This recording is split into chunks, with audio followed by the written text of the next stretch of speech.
MasterChef home cooks out there, I believe this is the perfect kitchen for you guys. So for the bottom units, we have given a stone textured decorative laminate. This gives the aesthetics of a stone and zero maintenance advantage of a laminate. This can definitely take up all the hassles of your cooking inventions. And as for the overheads, we've given this really cool chalkboard laminate wherein you can doodle your inventions then and there. So for the really cool inventor, let's give you this dado shelving. This can go into your dry area in the kitchen. Right here, right below the microwave, we've given a tray pull-out so that anything that you take hot out of the microwave can directly go on top of this.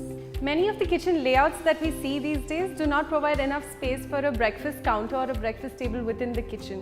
In that case, we definitely suggest you something like this, which is a foldable breakfast counter that you can open when you need to use it. So you can drop it when you need it, and this comes with a inbuilt cutlery storage space, and you can close it once you're done.